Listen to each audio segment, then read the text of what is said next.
Hey guys, and welcome back to the JTO channel. And this is your match preview of Chelsea versus Southampton tomorrow, 7:45, under the lights of Stamford Bridge in the Carabao Cup. Obviously, it's the round of 16 teams left. Obviously, got this round, and then I think the draws will happen afterwards. So I might wait around to see who we get next if we do go through, which I do expect us to at the end of the day. Obviously, we're gonna make some rotations.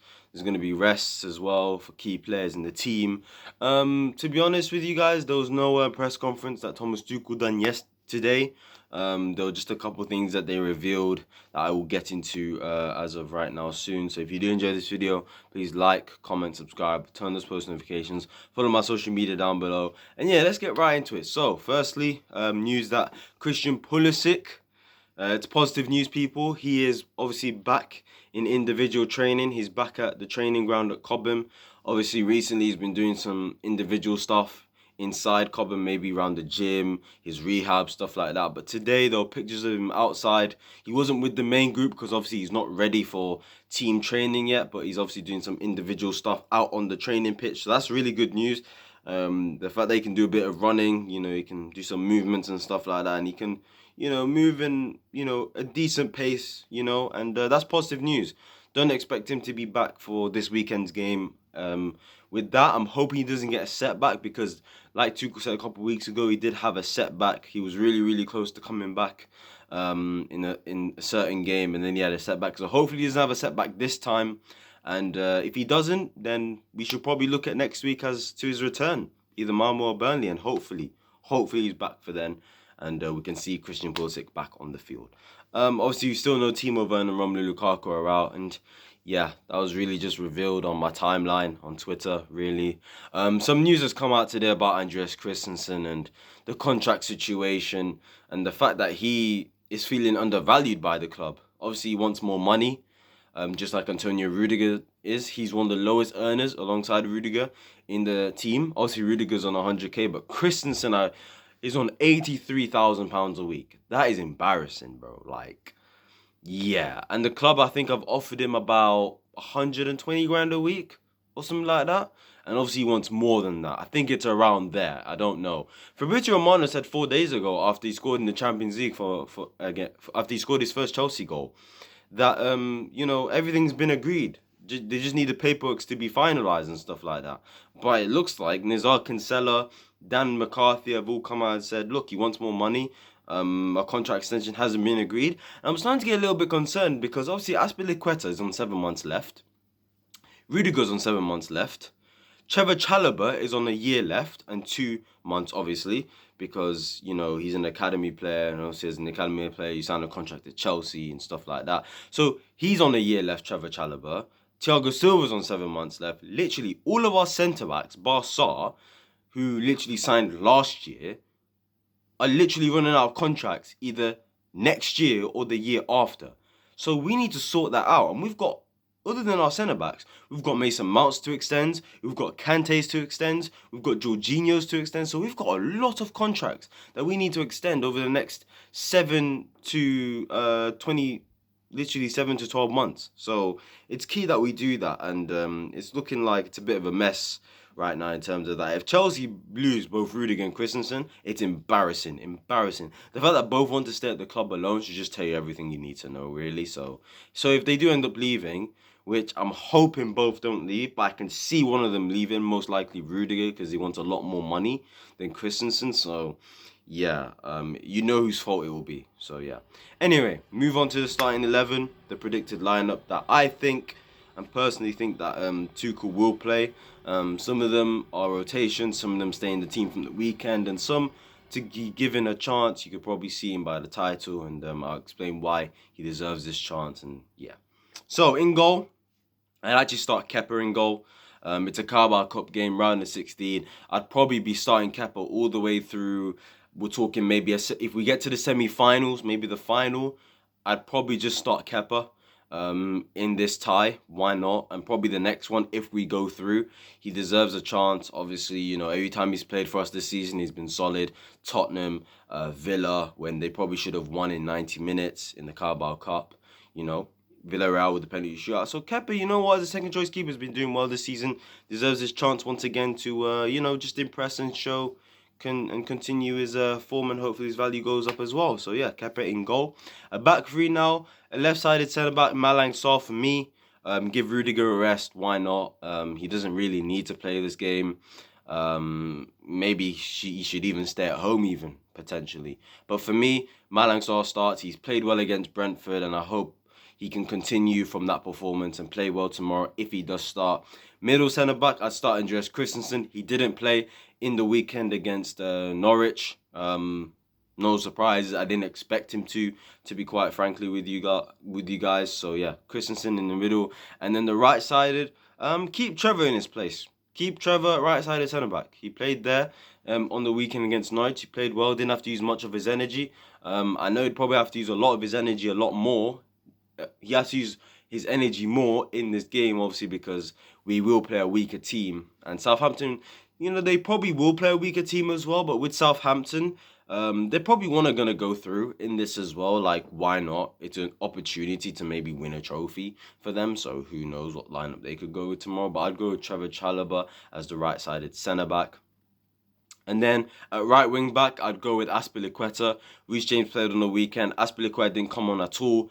It's a chance for him to rest, to actually get a game, get back into it, and then obviously play on the weekend against Newcastle. So yeah, Azpilicueta got his well-deserved rest, and for me, I'd play him at right wing back. Then at left wing back, I'd play Marcos Alonso. For me personally, when I look at Alonso, he's been dropped out of the team recently because Chelsea's been playing really well. But let's not act like Alonso's not had a good season for Chelsea so far anyway. So it's good to have two left wing backs that show that they can perform on a consistent basis at the very least. So yeah, competition's high at Chelsea Football Club. That's what you expect. So let's see if Alonso can perform well tomorrow, and potentially, maybe, if Chilwell drops a stinker anytime soon, maybe Alonso might get himself back in the team. Who knows? It's football. Now, you move on. Now, this is the bit, where took me a while. Well, not took me a while, but it was hard for me to really decide who I'd want to play in this game. In terms of the double pivots and obviously a bit of the front three, I was thinking about it. Like, obviously in the midfield, Jorginho, you may be thinking Kante, he's back for this game. Kovacic, Ruben, maybe a Barkley, Saul, like these guys. Personally, I'm starting Ruben Loftus-Cheek in this game. Didn't play the last game. And the other midfielder I'd actually go with is Mateo Kovacic. Now, people may be surprised with that.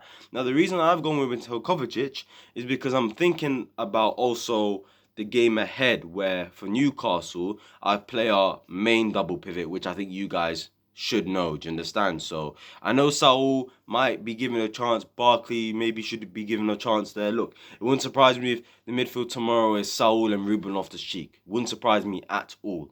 I just think it should be covering Ruben. Again, it was the same pivot that played Southampton in the league game and they bossed it. Why not do it again? 60 minutes. Maybe Cover can come off. Saul can get some minutes. You get me? Barkley maybe can get some minutes in that position as well. So who knows? So yeah, that's my double pivot, Kovacic and Ruben Loftus-Cheek. We move on now to the front three. Personally, because Hudson-Odoi did go off around the 65th, 66th minute, and he got over a 20-minute rest. Me personally, I'd start him in this game. Mason Mount got 90 minutes. It's one of those ones where, again, I'd play Cho for 60 minutes again, and then bring Mason Mount on. Maybe share the minutes between those two, maybe give Callum a half and then bring Mason on and give them a half, because both of them for me have to play against Newcastle away on Saturday or Sunday. I forgot which date it was, but for me, because Callum did go off a bit early, I would play him in this game. He is fresh. He needs to continue his form. Obviously, he scored a goal, and he created chances, and hopefully he can keep doing that and go again. Right-sided of the three, I'm going with Hakim Ziyech. He deserves a chance at the end of the day. Look, when you think about it, people, when he came on against, what's their names, bruv? Norwich, he played well. Took some shots from outside the box, created a few chances, you know what I'm saying? And I thought he looked good, he looked sharp. He looked like he was up for it. He looked like he wanted to get a goal and score spectacular. And I'm still waiting for that Ziyech outside the box, left foot, top corner. I still haven't seen it. He's been here for over a year now. I need to see the cut inside, left foot, bosh, into the top bins. Hopefully we see that soon.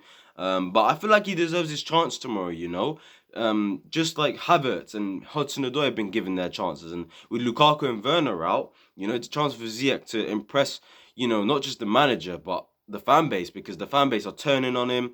It feels like he's not a scapegoat, but like the fact that he's 27, no, he's 28, I think. Going to be 29 soon. He's the most experienced attacker other than Lukaku in our attack, and he hasn't been consistent. The system might not suit him, and he might have to go in January or the summer, and people are starting to doubt his ability. Look, I rate Ziyech, innit? I like Ziyech. I think he can be a bit one-dimensional many times, but to be honest with you, at his age, you guys should already know by that he isn't going to change his game. He isn't going to bother trying to improve on new stuff, okay? If he was going to improve on new stuff, he would have been doing that years ago at Ajax. He would have been finding ways to just play more than, the right-hand side and just cut in and cross and shoot, And I believe he can do more things, because at Ajax, he played on the left, he played on the right, he played as a 10, and he done different things. And I believe for Chelsea, he can do it again. That form he did in the pre-season game, in the games pre-season, and obviously the game against Villarreal, he played really well. So I'm hoping we can see that side of Ziyech back and have a bit of consistency about him, and hopefully he can challenge a Hudson-Odoi, a Mason Mount to get into the team and not make it too easy for those guys. Because you get me, it's Chelsea, you need competition, and players need to be pushing each other. So Ziyech deserves his chance tomorrow. Yes, I would rest Mason Mount, but I would actually bring him on as well. Why not? People would say start him, continue on from his hat-trick, but it's a Carabao Cup game, round of 16. We don't have to make, a strong team. We can make some drastic changes, do you understand? So, yeah. And up top, Kai Havertz. Look, I'd start him because he needs to score a goal. I thought against Norwich, I thought he played well, but score. I thought he did sort of a complete number 9 performance. He held up the ball, he was making runs in behind, he dropped deep. He was shrugging off players, he was winning his aerial duels, he was linking up the play, doing all those things, doing the fundamentals, doing the basics and stuff like that. I just felt like, on against Norwich, he just needed to score a goal to build confidence and for him to keep going. And the fact that he played 66 minutes as well. He came off around the same time as Hudson-Odoi, so he got over a 20-minute rest as well. So they both, for me, should be fresh for this game. And again, I'd probably bring him off if he gets a goal and if we've won the game before, before obviously, the 60th, 70th minute. You understand? And I hope this game doesn't go to penalties as well. So, yeah, guys, that is my lineup. I'll repeat for you again very quickly. Kepa in goal, a back three of Malang Sarr, Andreas Christensen and Trevor Chalobah. Right wing back, Azpilicueta. Left wing back, Marcus Alonso. A midfield pivot of Jorginho, Ruben Loftus-Cheek and Mateo Kovacic. And then a front three of Hudson-Odoi, Hakim Ziyech and Kai Havertz up top. Now, score prediction tomorrow. I'm going with a 3-0 Chelsea win. We've got to continue from that form. Hopefully, we do score more. And you know what? If we're going to win trophies, we're going to win the league title, yeah? For me, we need to continue on from that 7-0 battering of Norwich. Because one thing I will give a City and Liverpool is they score goals for fun, yeah? Like, Liverpool scoring 5 yesterday and City scoring 4 is like nearly a standard for them because they do it nearly every single week. Chelsea need to do that more with their attackers, and hopefully this is one of the games that they can do it on and then build on from this game. Hopefully when we score loads of goals, 3, 4, maybe 5, who knows. I'm trying to disrespect Southampton. Southampton are a better side than Norwich by a clear mile in my opinion. Despite struggling this season, they have a better manager and they have better players in general as well. So I do expect this game to be a lot harder than the Norwich game, despite me thinking that Southampton will rotate their team quite heavily. Obviously, Amanda Broja won't be available tomorrow. I'm going to look out for Tino Livramento. I am sort of worried about him against Alonso. Let's see how Alonso handles him, because Chilwell at times did struggle against Livramento. Obviously, he conceded a penalty, so I'm hoping Alonso doesn't do any of that stupidness that Chilwell done in that 3-1 win. So, yeah, guys, score prediction. I'm going with a 3-0 Chelsea win to be respectable. I don't think we will batter them 7, not 6, not 5.